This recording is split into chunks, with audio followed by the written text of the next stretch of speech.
నువ్వు పేరంటానికి పిలవడానికి ఈ ఇంటికే వస్తున్నావని తెలిస్తే రానివ్వకుండా అక్కడే ఆపేదాన్ని.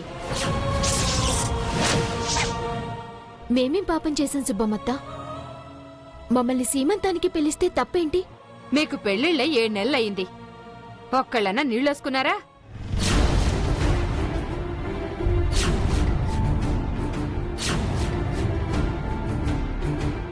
మీ ఇద్దరి సంగతి వదిలేద్దాం. కాశీగాడి పెళ్ళం ఇంటికి పెద్ద కోళ్ళు.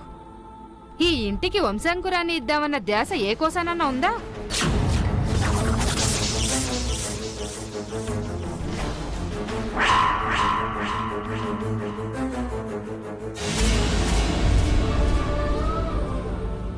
అప్పుడే తొందరేముంది? 4 రోజులాగి పిల్లల్ని కందామని అనుకుంటున్నారేమో. సాల్లే మీనాక్షి సంబడం. మీ వదిని బానే వెనకేసుకొస్తున్నావు గాని దీని ముఖం చూస్తా ఉంటే ఎక్కడ మొగుడుతో సంసారం చేసే సాలే కాని రావట్లేదు.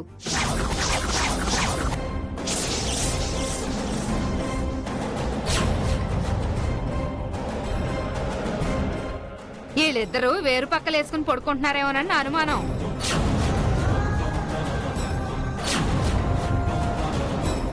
లేకపోతే ఇంకా కడుపున కాయకపోవడం ఏంటి?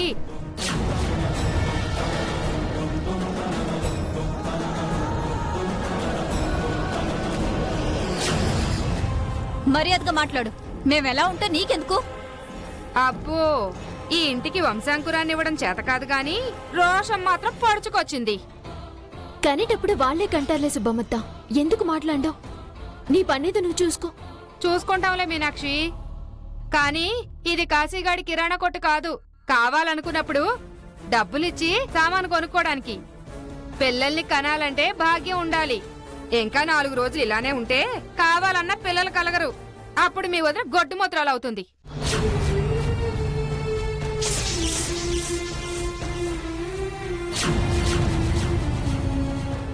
నీ కూతురు సీమంతానికి ఎలాంటి వాళ్ళని పిలిస్తే దానికి అరిష్టం.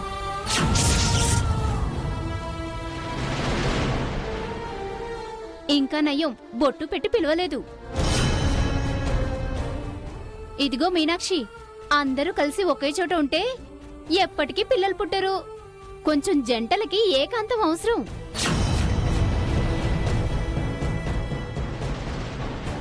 పదండే పోదాం.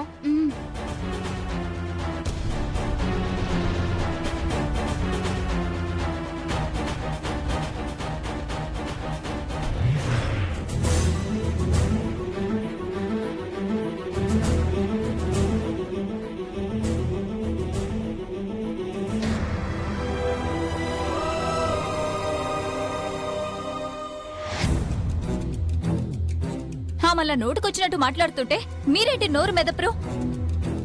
ఇది పల్లెటూరు రోషిని. పెళ్ళైన కొన్నాళ్ళకే ఆడపిల్ల నీళ్ళు వేసుకోకపోతే పిల్లలు పుట్టే అవకాశం లేదనుకుంటారు. అశుభం భావిస్తారు. వాళ్ళ మాటకు ఎదురుగా మనం మాట్లాడితే ఇదిగో ఇలా శ్రీమంతానికే కాదు, ఏం మంచి చెడ్డు పిలకుండా వెళ్ళేస్తారు.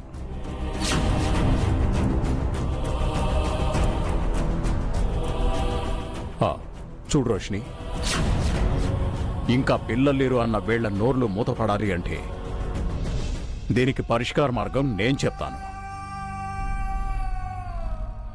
ఏంటది మావయ్య? మీ అన్నయ్య వదిన్ని హనీమూన్ పంపించడమే.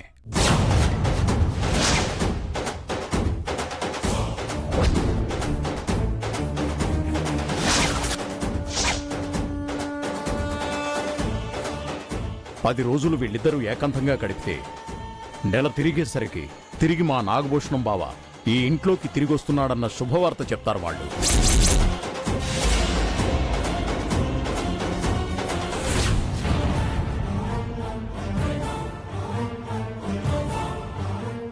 డాడీ, నువ్వుండమ్మా.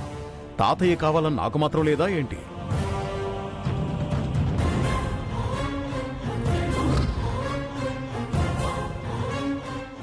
సూర్య, నాకు అర్జెంటుగా రేపటికి 2 ఫ్లైట్ టికెట్స్ కావాలి.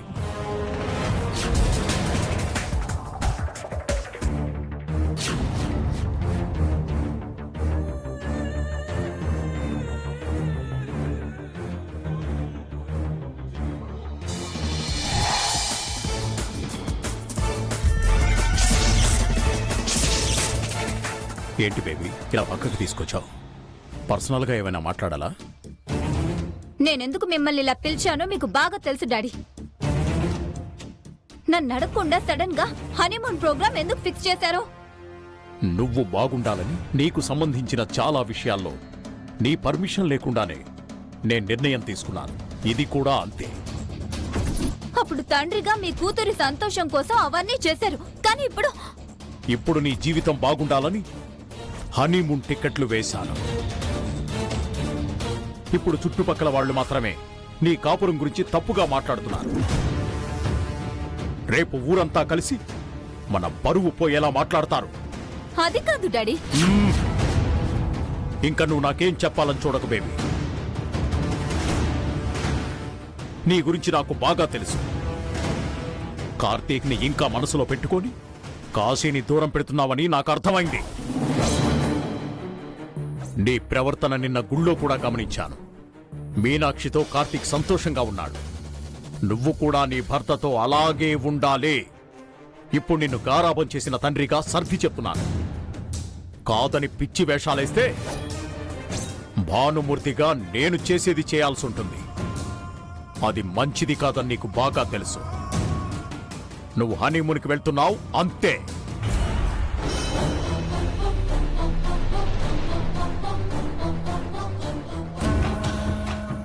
మీరు నా కన్న తండ్రిగా చెప్పిన బిజినెస్ మ్యాగ్నెట్ భానుమూర్తిలా బెదిరించినా ఈ రోష్ని అనుకున్నది మాత్రమే చేస్తుంది.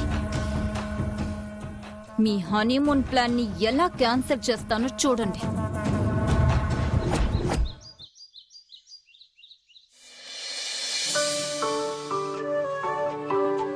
మావయ్య, మొదటిసారి మీరు మాతో కలిసి భోజనం చేయడం నాకు చాలా సంతోషంగా ఉంది.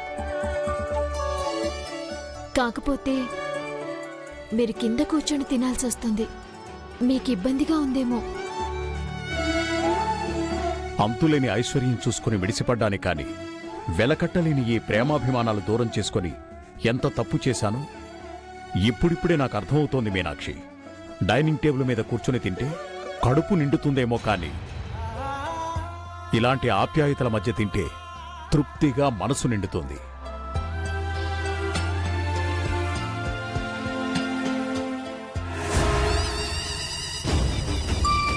గతంలో కారాలు ఉప్పులతో చేసిన వంటలు తింటే రుచి తెలిసేది కాదు. ఇప్పుడు మమకారంతో చేసిన భోజనం తింటుంటే చాలా రుచిగా అనిపిస్తోందమ్మా. నాన్న వేలున్నంత వరకు అందరితో కలిసి సరదాగా కూర్చుని భోజనం చేయడానికే ఇష్టపడేవారు. డబ్బు పిచ్చితో మీ అమ్మా నాన్నల ప్రేమని దూరం చేసుకున్నాను. నేను వెనక్కి తిరిగి చూసుకుంటే డబ్బు కోసం నా దగ్గరకు వచ్చేవాళ్లే తప్ప ప్రేమగా నేనున్నాను అని భుజం తట్టేవాళ్లు లేరు. ఒంటరివాణ్ణైపోయాను మీనాక్షి. అయ్యో, అలా అనకండి మావయ్య. మీకు మేం లేమా? మాకు మీరు లేరా?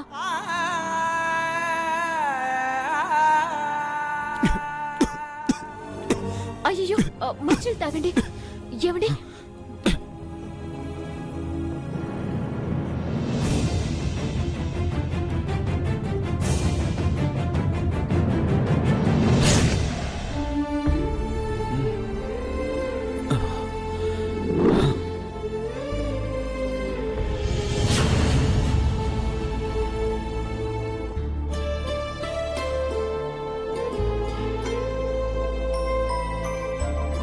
మీ ఇద్దరి ప్రేమ ఎప్పటికీ ఇలాగే ఉండాలి మీనాక్షి.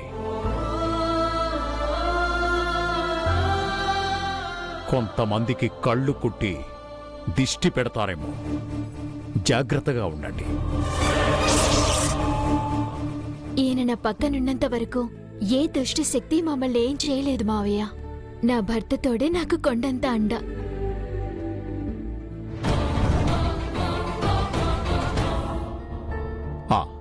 విన్నావుగా కార్తీక్? మీనాక్షి లాంటి గొప్ప లక్షణాలున్న అమ్మాయి దొరకడం నీ అదృష్టం. ఎన్ని కష్టాలొచ్చినా ఆ చేయి మాత్రం వదలకు. నా ప్రాణం ఉన్నంత వరకు మీనాక్షికి ఏ కష్టం రాకుండా గుండెల్లో పెట్టుకుని చూసుకుంటాను.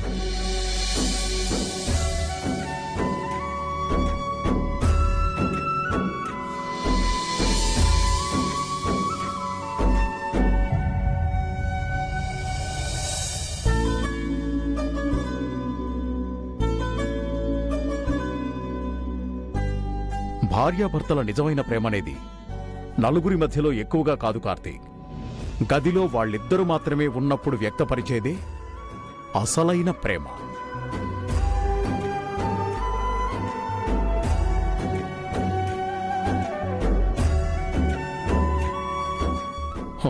కొంతమంది ఉంటారు, అందరి మధ్యలో భర్త మీద ప్రేమ నటించి ఎవ్వరూ లేనప్పుడు దూరం పెడుతుంటారు.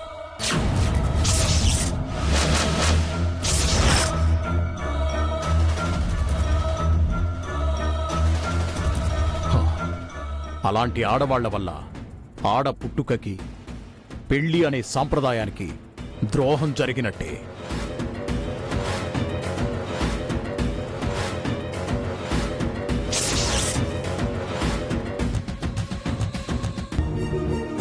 వదినని దృష్టిలో పెట్టుకొని మావయ్య ఇలా అంటున్నారు. ఇది ముదిరితే అన్నం దగ్గర గొడవ అవుతుంది. అయ్యో మావయ్య, ముందు మీరు తినండి. అలాగే అమ్మా. అందరూ తినండి.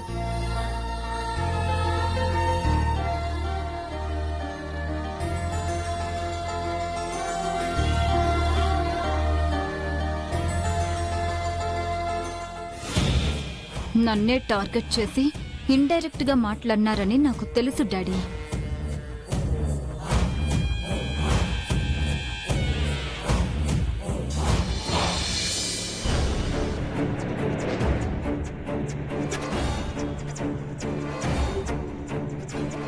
మనం కష్టపడి వెళ్ళే ఇల్లు అయినా కేరోష్ని ఇల్లు అవుతుందా సార్? ఇప్పటికే సరిగ్గా అడ్రస్ తెలియక 6 ఇల్లు చూసాం సార్. వీరబాబు, నా గెస్ కరెక్ట్ అయితే మనం వెళ్లే ఇల్లు ఖచ్చితంగా ఆ అమ్మాయిదే ఉంటుంది.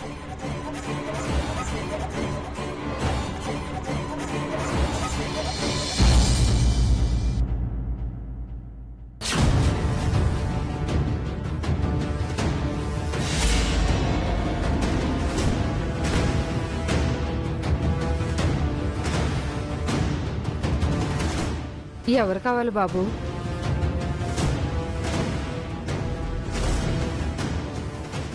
ఇది కే రోషిని వాళ్ళ ఇల్లేనండి? అవునండి, అది నా కూతురే. ఇంట్లో ఉన్నారా? లేదండి, ఉద్యోగానికి వెళ్ళింది. ఎందుకండి, మా అమ్మాయి ఏమన్నా తప్పు చేసిందా? ఆ విషయం నేను తనతో మాట్లాడితే గానీ చెప్పలేను. రోషిని ఎక్కడ జాబ్ చేస్తుంది? కంపెనీ పేరు, అడ్రస్ చెప్పగలరా? నా కూతురు చాలా మంచిది సార్. తన పని తను చేసుకుపోతుంది తప్ప ఎవ్వరి జోలికి వెళ్ళదు సార్. అది మేం తెలుస్తానులేండి, ముందు అడ్రస్ చెప్పండి.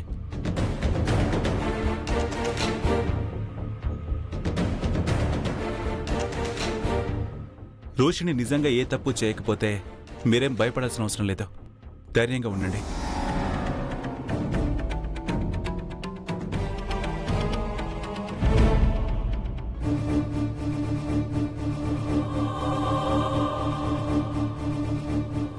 క్షమించండి బాబుగారు, మీ అమ్మాయిని కొంచెం హద్దు దాటి మాట్లాడినాను. నా కూతురు కాపురం బాగుండాలని మీనాక్షి నాతో ఈ నాటకం ఆడించింది. నువ్వెన్ని ఘాటు మాటలంటే నా కూతురుకంత చిర్రెత్తుకొస్తుంది. ఏం పర్వాలేదు. ఇంటి పరువు గడప దాటకూడదంటారత్తా. అమ్మా నాన్న ఉన్నప్పటినుంచి నువ్వు, సూరమ్మ పిన్ని మాకన్ని విషయాల్లో చేదోడు వాదోడుగా ఉంటున్నారు కాబట్టి మా అన్నయ్య సంసారం గురించి మీతో చెప్పుకున్నాను. ఈ విషయాన్ని మనసులో పెట్టుకోండి, పెదవి దాటనివ్వకండి. నాకు తెలీదా మీనాక్షి? ఎవ్వరికి చెప్పను. వస్తాను మీనాక్షి. ఉంటాను బాబు గారు. మంచిది. మావయ్య, నేను ఫోన్ చేయగానే వచ్చినందుకు చాలా సంతోషం. మీ కుటుంబం బాధ్యత చూసుకోవలసిన వాణ్ణి. పైగా నా కూతురు కాపురం నిలబెట్టాలంటే ఈ మాత్రం బాధ్యత తీసుకోకపోతే ఎలా? సరే మావయ్య, మీరు జాగ్రత్తగా ఊరు వెళ్ళండి. హా, అలాగేనమ్మా. మీరు కూడా జాగ్రత్త. రోషిని కాశీల హనీమూన్కి అన్ని ఏర్పాట్లు చూసుకో. సరే అమ్మా, నేను బయలుదేరతా. అలాగే మావయ్య.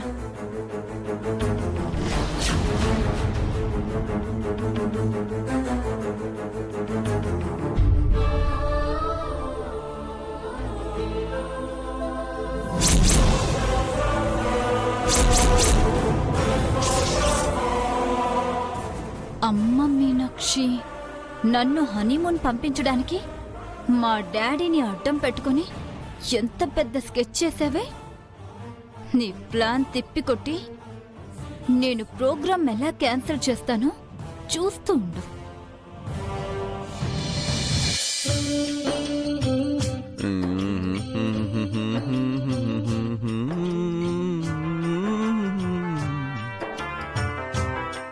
ఏం చేస్తున్నారు? రోషిని, మనందరం హనీమూన్కి మామయ్య ఏర్పాటు చేసేయటం, నువ్వు ఒప్పేసుకోవటం నాకు చాలా సంతోషంగా ఉంది. అన్నమున్ను అంటే అదే మరిద్దరు 10 రోజులు వెళ్తున్నాం కదా, 3 పిల్లలు ఏకంతం గడపలేదు కదా, అదే హనీమూన్ అంటే. హనీమూన్ కి నీతో నేనొస్తే చూసే జనం నేను నా పనుణ్ణి తీసుకొచ్చాను అనుకుంటారు. చండాలంగా ఉంటుంది. మన శోభనానికి నువ్వు ఒప్పుకునే వరకు ఇబ్బంది పెట్టని చెప్పాను కదా, మా వెళ్ళి ఒప్పేసుకున్నావు, అది చాలు. నువ్వు కూడా బట్టలు సరి చేసుకో. ప్రయాణం రేపు కదా, అప్పుడే ఎందుకు? అవును. ఇదిగో రోషిని, అక్కడ 10 రోజులు మనిద్దరం ప్రపంచాన్ని మర్చిపోయి గడపాలా. ముందు చెప్తున్నా, మనం మాత్రమే గదిలో ఉంటాం కాబట్టి నీ సీట్తో తినిపించాలి, గోల్డ్ కబుర్లు చెప్పాలి, సరేనా? ఉండు, ఒక లుంగి దండి మీద ఉంది, తెచ్చుకుంటా.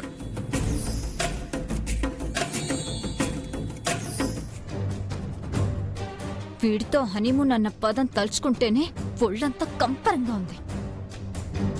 మీనాక్షి, నువ్వెన్ని ప్లాన్లు వేసినా నేను హనీమూన్కి వెళ్ళను.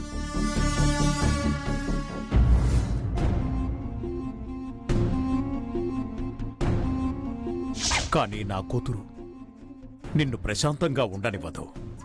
తను బాగుండడం కోసం ఎవరు ఏమైపోయినా పర్వాలేదనుకునే రకం.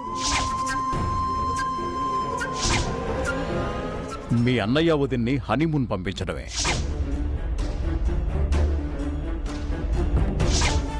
భార్యాభర్తల నిజమైన ప్రేమనేది నలుగురి మధ్యలో ఎక్కువగా కాదు కార్తీక్. గదిలో వాళ్ళిద్దరూ మాత్రమే ఉన్నప్పుడు వ్యక్తపరిచేదే అసలైన ప్రేమ.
నూనె కంపోడ్తో ఇంట్లో దూరంగా ఉంటేనే భరించడం కష్టంగా ఉంది. 10 రోజులు వీడితో ఒంటరిగా గడపడం అంటే నా వల్ల కాదు. ఏదో ఒక విధంగా ఈ హనీమూన్ ప్రోగ్రామ్ని ఆపాలి.